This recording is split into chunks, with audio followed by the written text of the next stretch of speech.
നമ്മൾ ഈ നിലക്കടല എന്ന് വിളിക്കുന്ന കപ്പലണ്ടിയില്ലേ, ഇതിന് ഒരുപാട് ഗുണങ്ങളാണ് ആധുനിക വൈദ്യശാസ്ത്രം കണ്ടുപിടിക്കപ്പെട്ടിട്ടുള്ളത്. ഓക്കെ, അതായത് ധാരാളം ഫൈബർ അടങ്ങിയിട്ടുണ്ട്, ധാരാളം പ്രോട്ടീൻ അടങ്ങിയിട്ടുണ്ട്, അതുപോലെ ഗുഡ് ഫാറ്റ്, അതായത് നമ്മുടെ HDL കൊളസ്ട്രോള്, ഹൃദയത്തിന്റെ ആരോഗ്യത്തിന് സഹായകമായ സംഗതിയാണ് ഈ ഗുഡ് ഫാറ്റ്.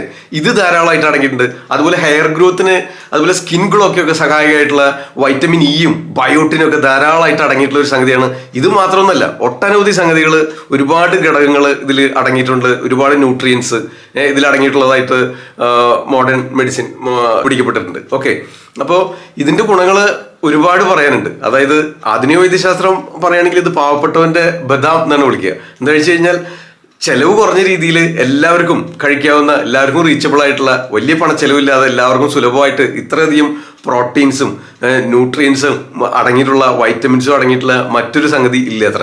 അപ്പൊ അതുകൊണ്ടാണ് ഇത് ഈ പാവപ്പെട്ടവന്റെ ബദാം എന്നതിന് പേര് വന്നിട്ടുള്ളത്. കപ്പലണ്ടി, നിലക്കടല എന്ന് വിളിക്കലോ, പീനട്ട് എന്നാണ് ഇംഗ്ലീഷ് നെയിം. ഓക്കെ, അപ്പൊ ഇത് ആധുനിക പ്രകാരം ഇത്തരം ഒരുപാട് ഗുണങ്ങൾ, നിങ്ങളിപ്പോ ഇതിന്റെ ഗുണങ്ങളെ പറ്റി പറയുകയാണെങ്കിൽ ഒട്ടനവധി ഗുണങ്ങൾ കിട്ടും. എന്താ വെച്ച് കഴിഞ്ഞാൽ ഇത് എല്ലാവർക്കും റീച്ചബിൾ ആയിട്ടുള്ള ഒരു സംഗതിയാണല്ലോ. എല്ലാവർക്കും എളുപ്പത്തിൽ അധികം സാമ്പത്തിക ചെലവ് കൂടാതെ എത്തിപ്പെടാവുന്ന ബദാം എന്നൊക്കെ പറഞ്ഞു കഴിഞ്ഞാൽ ഭയങ്കര വിലപിടിപ്പുള്ള സംഗതിയാണ്. അപ്പൊ അതുകൊണ്ടാണ് ഇതിന് ഇത്ര പ്രചാരം വരാൻ സംഗതിയായിട്ടുള്ളത്. ഓക്കെ, അത് മാത്രമല്ല, ഇനിയിപ്പോൾ വെയിറ്റ് കുറയ്ക്കാനാണല്ലോ ഒരുപാട് പേര് കൂടി നെട്ടോട്ടം ഓടുന്നത്. അപ്പോൾ വെയിറ്റ് കുറയ്ക്കാനായിട്ട് ഇത് വളരെയധികം സഹായിക്കും. എന്താ വെച്ച് കഴിഞ്ഞാൽ ഇതിൽ ധാരാളം ഫൈബറും അടങ്ങിയിട്ടുണ്ട്, പ്രോട്ടീനും അടങ്ങിയിട്ടുണ്ട്. അപ്പം മസിലിന്റെ സ്ട്രെങ്ത്തിനൊക്കെ വളരെയധികം ആവശ്യമായിട്ടുള്ള സംഗതിയാണ് ഈ പ്രോട്ടീൻ. അപ്പൊ വെയിറ്റ് കുറയ്ക്കുന്നത് വഴി ശരീരഭാരം കുറയും ചെയ്യും, എന്നാൽ മസിലിന് സ്ട്രെങ്തനിങ് ആണ് താനും.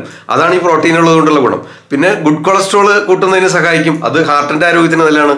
പിന്നെ ഹെയർ ഗ്രോത്തിനും വൈറ്റമിൻ ഇ ഉള്ളതുകൊണ്ട് സ്കിന്നിനും ഒക്കെ വളരെ നല്ലതാണ്. ബയോട്ടിനും ഉണ്ടല്ലോ. അപ്പൊ ഇത്തരം ഘടകങ്ങൾ ഉള്ളത് കൊണ്ടാണ് ഇത് ഇത്രയധികം ചർച്ച ചെയ്യപ്പെടുന്നതും ഇത്രയധികം. അതുപോലെ ഒത്തിരി ആരോഗ്യകരമായിട്ടുള്ള ഒരുപാട് ഗുണങ്ങൾ ആധുനിക വൈദ്യശാസ്ത്രം കണ്ടുപിടിച്ചിട്ടുണ്ടെന്നുള്ളത് നമുക്ക് സമ്മതിക്കാതിരിക്കാൻ വയ്യ, സത്യമാണ്.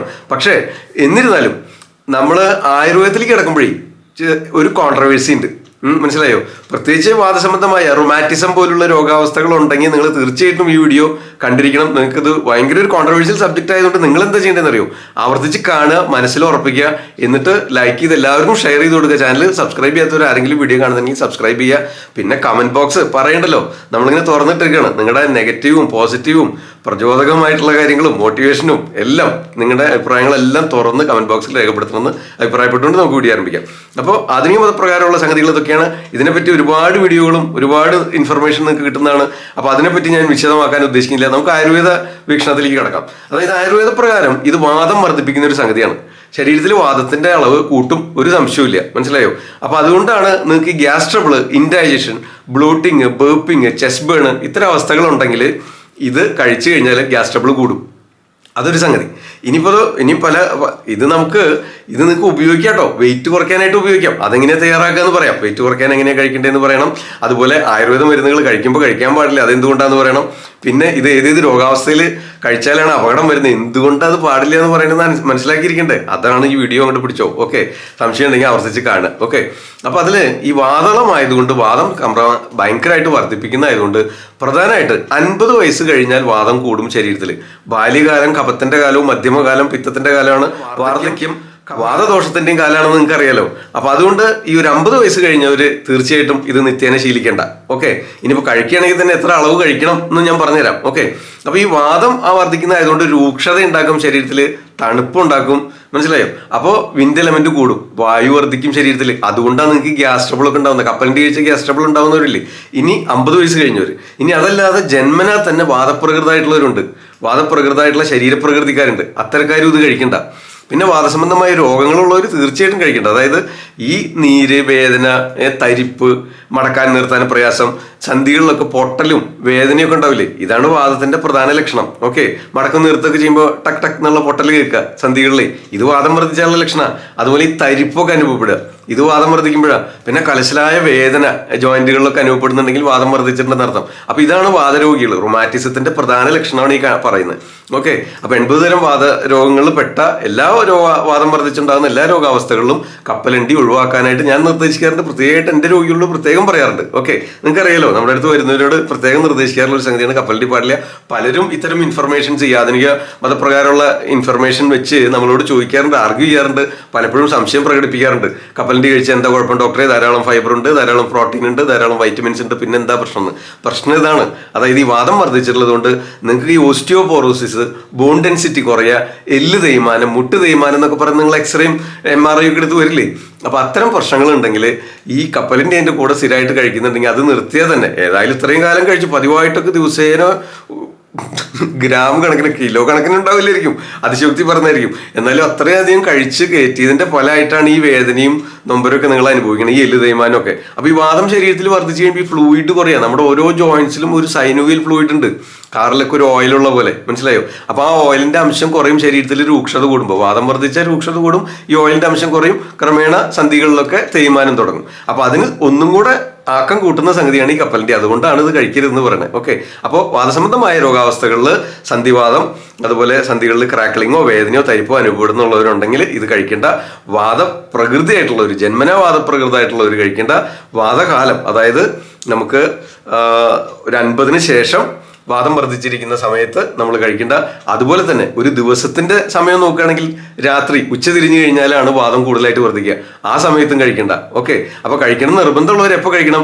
രാവിലത്തെ സമയം കഴിക്കണം. അതെങ്ങനെയാ വേണ്ടതെന്ന് പറയാം. ഓക്കെ, അപ്പോൾ ഇത്തരം രോഗാവസ്ഥകളിൽ, വാദസംബന്ധമായ ഈ പറഞ്ഞ രോഗങ്ങളിലൊന്നും നമ്മൾ കപ്പലണ്ടി കഴിക്കേണ്ട. അടുത്തതായിട്ട് ഗ്യാസ് ട്രബിൾ, വയറ് ദഹന സംബന്ധമായ പ്രശ്നങ്ങളായിട്ട് വരില്ലേ നിങ്ങൾ? അപ്പോഴും ഞാൻ കപ്പലണ്ടി കഴിക്കരുത് എന്ന് പറയാറുണ്ട്. അതെന്തുകൊണ്ടാണെന്നറിയോ? ഇത് വാദം വർദ്ധിപ്പിക്കുന്ന സംഗതിയാണ്, വായു വർദ്ധിപ്പിക്കും. അപ്പൊ ഇത് ചെന്ന് കഴിഞ്ഞാൽ നിങ്ങൾക്ക് വയറ് ബ്ലോട്ടിംഗ് ആയി ഫ്ലാറ്റുലൻസും ബർപ്പിങ്ങും ചെസ്റ്റ് ബേൺ ബെൽച്ചിങ്, അതായത് നെഞ്ചരിച്ചിലും പുളിച്ചുകേട്ടലും കീഴുവായു ഏമ്പക്കം എന്നൊക്കെ പറഞ്ഞു വരാറില്ലേ? അത്തരക്കാർ പിന്നെ അതിന്റെ കൂടെ ഈ കപ്പലണ്ടിയും കൂടി കഴിച്ച എന്താ സ്ഥിതി? ശരിയാവില്ല. അപ്പൊ അതുകൊണ്ടാണ് കപ്പലണ്ടി കഴിക്കുന്നത് പറഞ്ഞത്. അപ്പോൾ ഗ്യാസ്ട്രൈറ്റിസ്, അതായത് വയറ് സംബന്ധമായ ദഹന സംബന്ധമായ പ്രശ്നങ്ങളുള്ളവർ തീർച്ചയായിട്ടും കപ്പലണ്ടി കഴിക്കേണ്ട. വാദസംബന്ധമായ സന്ധിഗതവാദ സംബന്ധമായ വേദനകൾ പ്രശ്നങ്ങളുള്ളവരും കപ്പലണ്ടി കഴിക്കേണ്ട. ഓക്കെ, ഇനി അടുത്തതായിട്ട് പൊതുവെ കഷായം കഴിക്കുന്ന സമയത്ത്, കഷായം എന്തെന്ത് രോഗാവസ്ഥയായാലും നിങ്ങൾ കഷായ ചികിത്സയിൽ, ആയുർവേദ ചികിത്സയിലായിരിക്കുന്ന സമയത്ത് ഞാൻ പൊതുവെ നമ്മുടെ പേഷ്യൻസിനോട് പറയാറുണ്ട്, നിങ്ങൾക്ക് അറിയാലോ, കപ്പലണ്ടി ഒഴിവാക്കാനായിട്ട് പറയാം. അതെന്താ കാര്യം എന്നറിയോ? ഇത് ശരീരത്തിലെ വായു വർദ്ധിപ്പിക്കുമ്പോൾ എന്ത് പറ്റും? അഗ്നിമന്തി ഉണ്ടാവും. സ്വതവേ നിങ്ങളൊരു രോഗാവസ്ഥയായിട്ട് വരുമ്പോൾ നിങ്ങൾക്ക് ആമാവസ്ഥയൊക്കെ ഉള്ളതുകൊണ്ട് കഫത്തിന്റെ ആധിക്യം കൊണ്ടും ഒക്കെ ആയിട്ട് അഗ്നിമാന്തി ഉണ്ടാവും, ഡൈജസ്റ്റീവ് പവർ കുറവായിരിക്കും, ദഹനശക്തി കുറവായിരിക്കും. അപ്പോൾ നിങ്ങൾക്ക് ഈ മരുന്ന് കഴിക്കുന്നത് ദഹിച്ച് ശരീരത്തിലേക്ക് വേണ്ടത്ര രീതിയിൽ ആഗിരണം ചെയ്യില്ല, ആ പ്രവർത്തനത്തിന് മന്ദഗതിയാവും. അത് മന്ദഗതിയായി കഴിഞ്ഞാൽ പിന്നെ ഇത് ദഹിച്ച് ശരീരത്തിലേക്ക് ആഗിരണം ചെയ്താൽ മാത്രമല്ലേ ഈ മരുന്നിന്റെ ഫലം കിട്ടുള്ളൂ. അപ്പോൾ ആ അവസ്ഥയിൽ പൊതുവെ നമ്മൾ അഗ്നിദീപനകരങ്ങളായിട്ടുള്ള ഔഷധങ്ങൾ ചേർക്കാറുണ്ട് ആഹാരത്തിൽ. അല്ല, അത്തരം രോഗാവസ്ഥകൾ നിങ്ങൾ ഈ വാദം വർദ്ധിപ്പിക്കുന്നതായ കപ്പലണ്ടി കഴിച്ചുകൊണ്ടിരുന്നാല് വിശപ്പ് പിന്നെയും കുറയും. വാദം വർദ്ധിക്കുമ്പോൾ വിശപ്പ് കുറയും, അഗ്നിമാന്തി ഉണ്ടാവും. ഓക്കെ, ആ രൂക്ഷത കൂടും, കോൺസ്റ്റിപ്പേഷൻ ഉണ്ടാവും, മലബന്ധം ഉണ്ടാവും. അപ്പൊ ഈ പൈൽസ്, കോൺസ്റ്റിപ്പേഷൻ, ഗ്യാസ്ട്രൈറ്റിസ് ഇത്തരം പ്രശ്നങ്ങളുള്ളവരോട്, വാദസംബന്ധമായ രോഗികളോട് സ്ഥിരമായിട്ട് പറയാറുണ്ട്, അറിയാലോ. അപ്പൊ ഈ ദഹനം കുറയ്ക്കും, അഗ്നിമാന്തി ഉണ്ടാക്കും എന്നുള്ളത് കൊണ്ട് നമ്മളൊരു കഷായം കഴിക്കുക, അല്ലെങ്കിൽ ആയുർവേദ ചികിത്സയിലായിരിക്കുന്ന സമയത്ത് ഏത് രോഗാവസ്ഥയിലായാലും പൊതുവെ ഞാൻ കപ്പലണ്ടി കഴിക്കരുതെന്ന് പറയാറുണ്ട്. അപ്പൊ അതാണ് മൂന്നാമത്തെ കണ്ടീഷൻ. അപ്പൊ ഈ മൂന്നവസ്ഥയിലും നമ്മൾ കപ്പലണ്ടി ഒഴിവാക്കുകയാണ് നല്ലത്. എന്നാൽ ആധുനിക വേദപ്രകാരം ഇതിന് ഒരുപാട് ഗുണങ്ങൾ, ഇതിന്റെ ഫൈബറും പ്രോട്ടീനും വൈറ്റമിൻസും വെച്ച് ഒരുപാട് ഗുണങ്ങൾ ഉള്ളതായിട്ട് കണ്ടുപിടിക്കപ്പെട്ടിട്ടുണ്ട്. അത് സത്യമാണ്, ഒക്കെ തെളിയിക്കപ്പെട്ടിട്ടുള്ള സംഗതിയാണ്. പക്ഷെ നമ്മൾ ഇത് കഴിച്ചു കഴിഞ്ഞാൽ നമ്മുടെ ആയുർവേദ വിധിപ്രകാരം ഇത് പാടില്ല, ഇതിന് ഇത്തരം പ്രശ്നങ്ങളുണ്ട്. അത് നിങ്ങൾ മനസ്സിലാക്കുക. വളരെ കോൺട്രവേഴ്സ്യൽ ആയിട്ടുള്ള ഒരു സബ്ജക്റ്റാണ്. അതുകൊണ്ട് തന്നെയാണ് നിങ്ങൾക്ക് ഇത് എല്ലാവർക്കും ഷെയർ ചെയ്ത് കൊടുക്കുക. ഈ വീഡിയോന്റെ ലിങ്ക് ഒക്കെ എടുത്ത് സ്റ്റാറ്റസ് ഇടുക, മാക്സിമം ആൾക്കാരിൽ എത്തിക്കുക. അതിന് നിങ്ങൾ സഹകരിക്കുക. ഓക്കെ, അപ്പൊ അത് മാത്രമല്ല, ഇനി അടുത്തതായിട്ട് ഇനി ഇത് കഴിക്കേണ്ട കണ്ടീഷൻ പറയാം. ആധുനിക മതപ്രകാരം പ്രോട്ടീൻ കൂടുതലുള്ള സംഗതിയാണ്, ഫൈബർ കൂടുതലുള്ളതാണ്. അതുകൊണ്ട് നിങ്ങൾക്ക് ഏറ്റവും ആവശ്യമുള്ള ഒരു സംഗതിയിൽ ഇത് ഉപയോഗിക്കാൻ പറ്റും. അത് നിങ്ങൾ തെറ്റായ രീതിയിൽ അത് ഉപയോഗിച്ചുകൊണ്ടിരിക്കുന്നത്. അത് കറക്റ്റ് ചെയ്ത് ഉപയോഗിക്കേണ്ടത് എങ്ങനെയാണെന്നാണ് ഇനി പറയാൻ പോണേ, കേട്ടോ. അതായത് നിങ്ങൾ ഈ വെയിറ്റ് കുറയ്ക്കണമെന്നുണ്ടെങ്കിൽ വളരെയധികം ഉപകാരപ്പെടും. എന്ന് വെച്ച് കഴിഞ്ഞാൽ വിശപ്പിന് ഇല്ലാതാക്കാൻ സാധ്യതയുണ്ട്, മനസ്സിലായോ? വിശപ്പ് കുറയ്ക്കും. അപ്പൊ അത് നിങ്ങൾ വൈകിട്ട് കഴിച്ചു കഴിഞ്ഞാൽ വാദം വർദ്ധിക്കും, പ്രശ്നവും കോംപ്ലിക്കേറ്റഡ് ആവും. അപ്പൊ അതുകൊണ്ട് നിങ്ങൾ എന്ത് വേണമെന്ന് വെച്ച് കഴിഞ്ഞാൽ രാവിലത്തെ സമയം കഴിക്കുക, രാവിലെ കഴിക്കാനായിട്ട് എന്ത് വേണമെന്ന് വെച്ച് കഴിഞ്ഞാൽ ഇത് വറുത്തും പൊരിച്ചും റോസ്റ്റ് ചെയ്തും മാവിലും മുക്കിയൊന്നും കഴിക്കരുത്, മനസ്സിലായോ?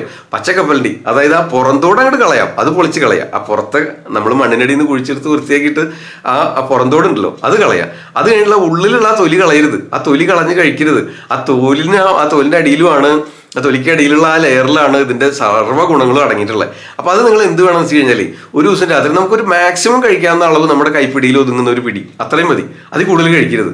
അപ്പൊ അത്രയും പിടി എടുത്തിട്ട്, ഒരു പിടി കപ്പലണ്ടി എടുത്തിട്ട് കഴുകി വൃത്തിയാക്കിയിട്ട് ഒരു ബൗളിൽ വെള്ളം ഒഴിച്ച് അത് മൂടത്തക്ക രീതിയിൽ വെള്ളം ഒഴിച്ചിട്ട് ഇട്ട് വയ്ക്കുക. ഒരു രാത്രി മുഴുവൻ സോക്ക് ചെയ്ത് വെച്ചിട്ട് പിറ്റേ ദിവസം അത് ചവച്ചരച്ച് കഴിക്കണേ കഴിച്ചോ, ഇനി അത് അരച്ച് കഴിക്കണേ കഴിച്ചോ, ഇനി അത് അരച്ച് കറികളിൽ ചേർത്തിയോ ചട്നിയിൽ ചേർത്തിയോ എങ്ങനെ വേണേൽ കഴിച്ചോ.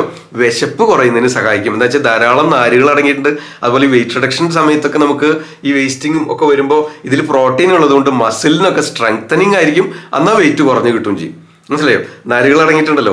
അന്ന് സ്കിന്നിലും റിഫ്ലക്ട് ചെയ്യും. വൈറ്റമിൻ ഇയും ബയോട്ടിനൊക്കെ ഉണ്ടല്ലോ. അപ്പോൾ ഈ വെയിറ്റ് കുറയ്ക്കുന്നതിന്റെ ഭാഗമായിട്ട് ചിലപ്പോൾ ഹെയർ ഫോൾ ഒക്കെ ഉണ്ടാവുകയാണെങ്കിൽ അത് നിയന്ത്രിച്ച് നിർത്തുന്നതിനും സഹായിക്കും. അപ്പൊ അത്തരം ഗുണങ്ങളൊക്കെ ഇതിലുണ്ട് എന്നുള്ളത് സംഗതി ശരിയാണ്. പക്ഷെ നമ്മൾ ഈ ഗ്യാസ്ട്രൈറ്റിസ്, പൈൽസ്, കോൺസ്റ്റിപ്പേഷൻ, മലബന്ധം, അതുപോലെ വാദസംബന്ധമായ രോഗങ്ങളുള്ളവരോട് ഇത് കഴിക്കരുതെന്ന് പറയുന്നത് എന്തുകൊണ്ടാ വെച്ചാൽ ഈ വാദത്തെ വർദ്ധിപ്പിക്കുന്നതുകൊണ്ടാ.